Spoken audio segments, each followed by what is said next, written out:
chose. Et même ils n'ont plus la crainte de Dieu. Et ce n'est pas étonnant, à la fin, non, le soir, il est sorti avec un fidèle. Ou un fidèle. Parce qu'il n'y a plus la crainte de Dieu. Il a prêché l'impudicité ce matin, mais lui-même le soir, en plein dans l'impudicité. Pas de crainte de Dieu.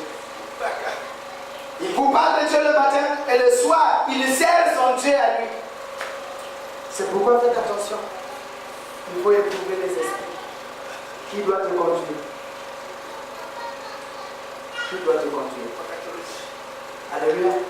Amen. Alors, Amen. Dieu, parlant de la Odyssée dans le livre d'Apocalypse où nous étions, nous revenons.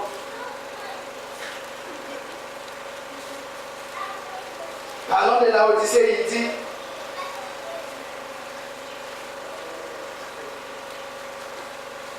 le verset 17, où là où on était,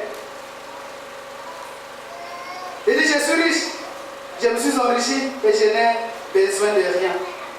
Mais le Seigneur lui répond, ça c'est après qu'il ait dit ça, par son orgueil, il est devenu riche et nécessaire. Et le Seigneur lui répond, le verset 17, il dit, et parce que tu ne sais pas que tu es malheureux. Ouais. Dans leur richesse, ils croient qu'ils ont gagné le monde. Non, mais devant Dieu, ils sont malheureux. Parce que si tu n'es pas riche spirituellement, tu es malheureux, mon frère. Le problème, c'est d'abord de chercher l'esprit. Fortifier ton esprit. Il dit, tu es malheureux, tu es misérable, pauvre. Au moment où il crie qu'il est riche, il dit, c'est enrichi. Mais le Seigneur lui dit que tu es pauvre. Tu es malheureux, tu es misérable. Et plus loin, il continue, il dit, tu es même nu et aveugle parce que tu ne vois plus rien. Tu ne vois que tes richesses, tu es limité par ça. Mais tu ne peux plus voir l'Esprit de Dieu qui t'agit. Tu es nu, tu es pauvre, aveugle, malheureux. Le verset 18, le Seigneur lui conseille. Il dit, je te conseille d'acheter de moi de l'or éprouvé par le feu afin que tu deviennes riche. Achète de l'or qui est éprouvé. Cet or éprouvé, ce n'est que Jésus. Et lorsque tu auras Jésus, tu seras plus riche qu'à jamais. Car la richesse que Jésus te donnera, il sera éternelle. Oh, elle sera éternelle. La richesse de Jésus ne se tient point, ne finit point. Au lieu de suivre les richesses de ce monde, reviens à moi et achète de moi ce que moi je vais te donner, ce qui est déjà éprouvé. Car ta richesse en toi, il suffit qu'un vent souffle dessus, tout va s'emporter. Parce qu'il n'a pas été éprouvé. Or, c'est que Jésus te donnera. Quels que soient les vents, quelles que soient les tempêtes, ça te donnera. Car lui-même, il a dit, il protégera tes avoirs. Ni peste, ni quoi que ce soit ne peut atteindre tes richesses. Il dit, achète de moi de l'or éprouvé afin que tu deviennes riche. Et des vêtements blancs afin que tu sois vêtu et que la honte de ta nudité ne paraisse pas. Et nous savons que lorsqu'on parle des vêtements dans la Bible, on parle de la sanctification, n'est-ce pas? Alors sois sanctifié pour que ta nudité soit couverte. Parce que si tu es nu, tu ne verras pas ma gloire. C'est ce que la Bible dit. Au lieu de prêcher Dieu le matin pour vivre l'impudicité le soir ou la cupidité la nuit, mais sois sanctifié afin de paraître pur devant Dieu et que ta nudité soit couverte. La nudité, c'est le péché. Et quand tu es sanctifié, ton péché est couvert. Dieu te pardonne. Alléluia. Quand le fils prodigue, dont j'ai commencé à revenir vers son père, la première des choses, son père a demandé qu'il soit lavé, afin que tout le péché, toute la boue qu'il avait ramenée soit enlevée. Et dès qu'il a été lavé, on lui a fait habiller une nouvelle robe, un nouveau manteau. Et après, on lui a mis l'anneau de l'alliance pour dire que le Père s'est réconcilié avec son Fils. Au lieu de perdurer dans le péché, mon frère, confesse ton péché, réponds-toi. La repentance, pour ceux qui ne savent pas, c'est le changement de chemin. C'est-à-dire, j'étais voleur, quand je me réponds, c'est pour ne plus être voleur. Je prends une autre direction. Ce n'est pas, j'étais impudique, juste pour 2 semaines, je ne fais plus, troisième semaine, je repars encore dedans. Non, ça ce n'est pas la repentance. Alléluia. La repentance, c'est de changer de chemin.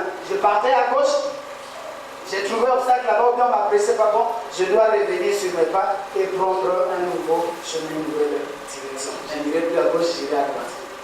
C'est ça la repentance. La repentance, ce n'est pas simplement la confession. Non. La confession, c'est dire ce que tu as fait. Et la repentance, c'est abandonner, changer de chemin. C'est pourquoi il faut te repentir. Parce que c'est la voie qui t'emmènera au salut. La repentance.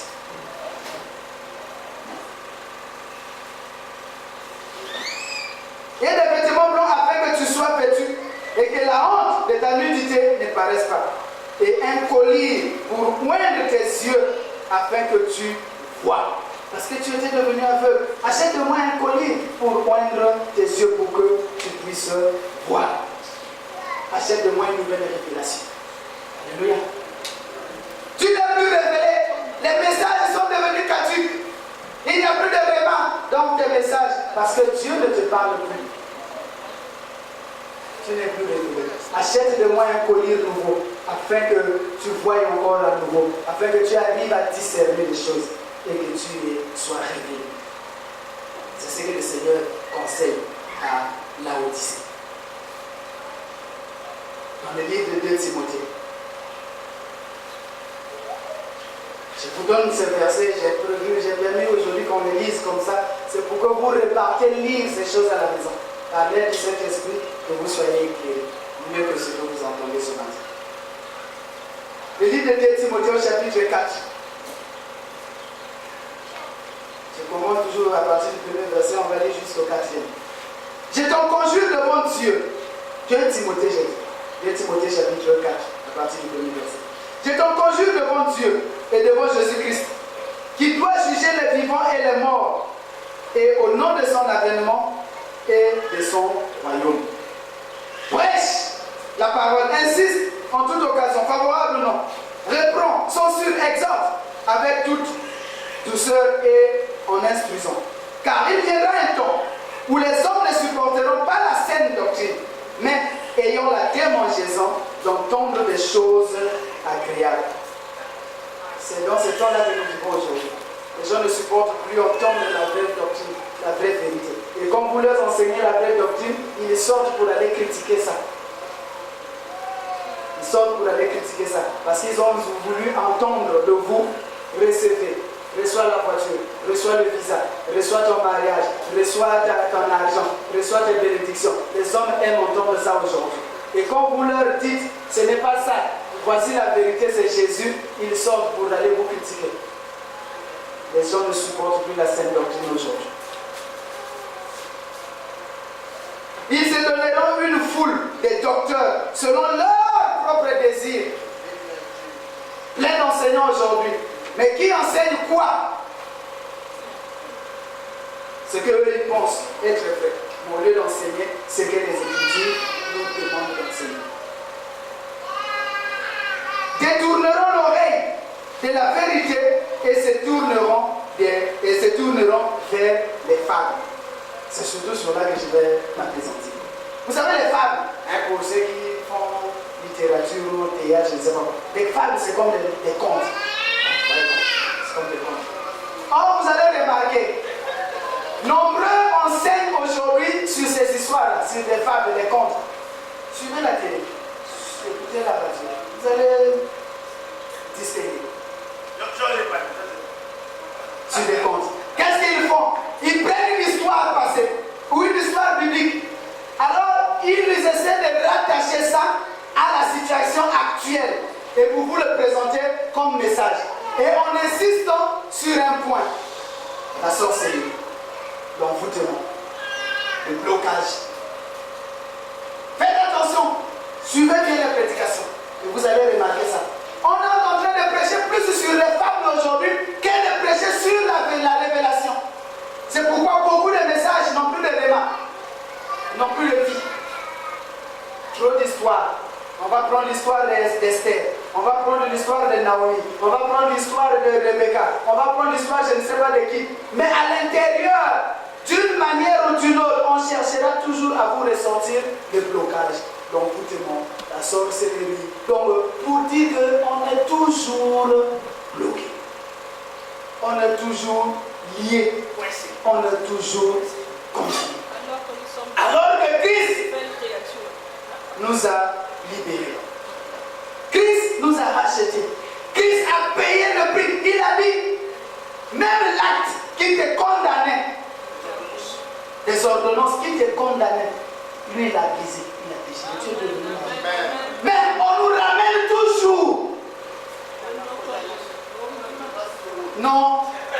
Il y a l'esprit de ta famille qui te réclame. L'esprit du célibat qui te réclame. L'esprit d'infertilité qui te réclame. L'esprit de chômage qui te réclame. Mais jusqu'à quand ça va me réclamer? Et les mêmes membres qui écoutent ça, ils sont là depuis 15 ans, 10 ans, 20 ans, dans ces mêmes églises. Mais le même esprit les réclame toujours. Alors qu'est-ce qu'ils font là? Ils sont passés à la télévision. Suivez les prédications. Amen. Les enseignements sont basés maintenant sur des fables, sur des contes, au lieu de prêcher la révélation. Et c'est ce qui fait que quand on vient à l'église, on ressort tel que nous sommes venus. Parce qu'on n'a pas rencontré Jésus. Alors Jésus dit, tu ne peux me rencontrer et rester. C'est pas possible. Alléluia. C'est pourquoi il faut que tu médites toi-même la Bible. Il faut que tu pries tout le temps afin que tu sois en connexion, en révélation avec le Seigneur pour qu'il te fasse voir cette distinction. Sinon, tu vas te laisser emporter par tout vent de doctrine. C'est ce que la parole est en train de nous dire. Et à cause de ça, après qu'ils vous ont enseigné les fables, quand ils n'enseignent plus les contes de la Bible, alors ils enseignent leur personnalité. J'ai le plus haut diplôme, j'ai étudié ceci. Nous, quand on était hier, nous, ce que nous avions fait, moi j'ai fait ceci, moi j'ai la puissance, moi j'ai guéri, moi. Et jusqu'à, comme j'ai parlé des pasteurs tout à l'heure, et ils vous parlent même des femmes, de leurs femmes, tout ça. Où est Jésus là-dedans? Et tu vas aller dans un culte du début jusqu'à la fin. Le pasteur fait son apologie. Il devient même le sapeur du Congo. De la chaussure jusqu'à la tête, qu'est-ce qu'il a porté? Et il vous les décrit en plein culte. Qu'est-ce que cela a à voir avec Jésus? Quand est-ce que Jésus nous a dit de quel tailleur a été cousu son habit? Quand est-ce que Jésus nous a dit de quel âne il montait? Parce qu'il n'avait peut-être pas de limousine pour citer les marques et les voitures. Au moins de quel âne il était monté? Est-ce que c'était l'âne qui est né de 2 jours ou c'était l'âne qui est né de 3 semaines? Qu'est-ce que cela a à voir avec Dieu ou avec l'Église aujourd'hui? Et c'est là-bas que nous voulons y aller. C'est là-bas que nous suivons. Parce que là-bas, il y a le mouvement maintenant. Il y a plein de gens là-bas. Donc, voilà. Faisons attention bien de nous. Alors, à cause de ça, pour revenir dans la Odyssée, vers le chapitre 20, à cause de ces prédications-là, des mensonges proférés par des faux prophètes qui sont dans l'église, à baisser la foi des chrétiens pour que le mensonge ou le doute gagne le cœur, ça fait quoi? Ça fait fuir Jésus de l'église. Et dans le verset 20 d'Apocalypse 3, vous allez lire, il est écrit que je me tiens à la porte et je frappe. Le Seigneur n'est plus à l'intérieur, il est à l'extérieur. Et cette fois-ci, puisque nous sommes encore dans le temps de la grâce, il dit je me tiens à la porte et je frappe. Ça dit je tends la main. Celui qui entendra et ouvrira la porte, je rentrerai et je souperai avec lui. Et celui qui endurcira son entendement et qui n'ouvrira pas la porte, alors je passerai. Je passerai. Le Seigneur est à la porte, il est en train de frapper. Tendons la main à tout le monde de quitter, fuir l'apostasie. Puisque l'apostasie est devenue jusqu'à dans l'église, alors fuis l'apostasie. Viens à Jésus. Viens à Christ. Je vous ai dit dimanche, comme Noé qui avait construit un bateau, afin que tous ceux qui devaient fuir la pluie devaient y aller là-bas. Les gens n'ont pas voulu fuir la pluie comme Noé les parlait. Aujourd'hui, nous n'avons pas de bateau à construire. Notre bateau, c'est Christ. Il est là. Et il nous donne la main. La porte est encore ouverte. Il dit, tous ceux qui entendront ma voix, non Dieu, si c'est pas vos cœurs. Venez. car il vous attend. Le bateau encore ouvert. Mais quand Noé est entré, Noé n'a pas pu fermer la porte. La Bible dit que Christ a fermé la porte derrière Noé.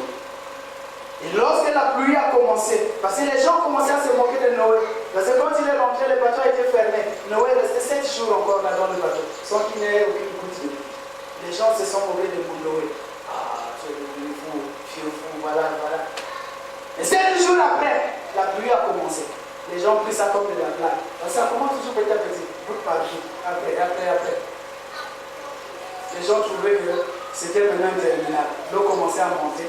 Il courait maintenant vers le bateau. Qui était tout ça? Et si, puisque ce n'était pas Noé qui avait fermé la porte, il n'avait pas non plus le pouvoir d'ouvrir la porte. Jésus avait déjà fait. Au moment que la porte est encore ouverte, Jésus t'appelle, viens à lui. Fuis l'apostasie de ce monde. Viens à Christ. Parce qu'après, il n'y aura plus moyen. Vous connaissez l'histoire des vierges folles. Ils étaient 10. Tous dormaient parce que c'était la nuit, il faisait tard. Tous dormaient. Mais quand la trompette a sonné, il dit réveillez-vous, allez à la rencontre de l'époux, car l'époux est arrivé. 5, quand elles se sont réveillées, elles ont du coup allumé les lampes. D'autres, en ce moment-là, qui commençaient à chercher la lampe. Oui. Tu crois que tu es ensemble avec tes amis dans l'église, c'est vrai, nous sommes tous nombreux, mais tu ne connais pas le niveau de relation de tout et chacun. Ne te trompe pas. L'autre que tu vois ici, là, parfois il te fait rire, il se moque de toi, là. Mais lui, il prie Dieu chez lui. Et il maintient sa relation avec Dieu. Donc ne te trompe pas des autres. Confie-toi à Dieu. Parce que ce jour-là, quand la trompette va sonner, tu seras surpris que lui est parti et toi tu es resté. On va te dire, va chercher de l'huile. Quand tu vas aller chercher de l'huile pour vouloir allumer ta lampe, tu reviendras, la porte sera déjà fermée. Trop tard. Et tu vivras la tribulation. Donc ne te laisse pas emporter par l'oisiveté. Ce n'est pas l'oisiveté. Ne te laisse pas emporter par le mouvement des autres. Non. Le problème te concerne. Il a dit que le salut est individuel. Alors c'est ton problème avec ton Dieu. C'est ta relation avec ton Dieu. La relation que toi tu auras, l'autre n'aura pas. Vous n'aurez pas la même relation avec Dieu. Mais Dieu traitera avec chacun de nous différemment. Alors toi, accroche-toi à la manière dont Dieu traite avec toi. Et j'ai commencé en disant que le meilleur endroit que l'on peut être, c'est dans la volonté de Dieu. Quelle est la volonté de Dieu pour toi? Parce que la volonté de Dieu pour toi sera différente de la volonté de Dieu pour ton prochain.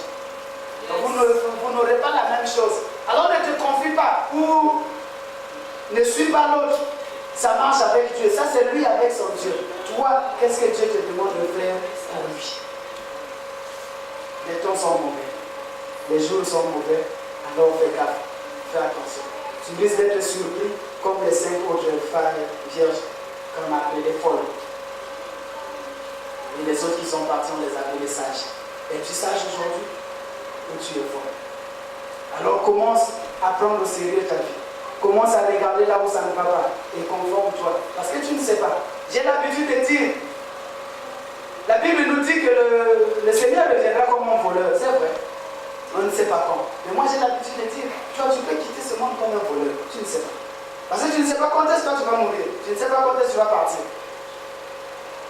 Au moment que tu as quitté ta maison en disant que je suis allé à l'église, au retour d'ici, tu ne sais pas qu'est-ce qui peut t'arriver. Tu n'es toujours pas rassuré. Tu ne sais pas. Parce que tu ne tiens pas ton don de main. C'est entre les mains de Dieu. Mais si Dieu te rappelle tout de suite, ou si un accident te reprenait tout de suite, comment te présenteras-tu devant Dieu? C'est pourquoi tu dois te sanctifier tous les jours. Mener une vie de sainteté, parce que tu ne sais pas quand ça peut t'arriver. Au lieu d'attendre simplement que le Seigneur vienne comme un voleur, dont tu ne sauras même pas, mais toi aussi tu peux partir comme un voleur, tu ne sais pas. Ne te laisse pas emporter par le mouvement, mais sois fidèle, sois juste et fidèle, intègre même devant le Seigneur, afin que tu sois garanti, ou que tu aies la garantie d'être sauvé. Amen. Amen. Que Dieu vous bénisse.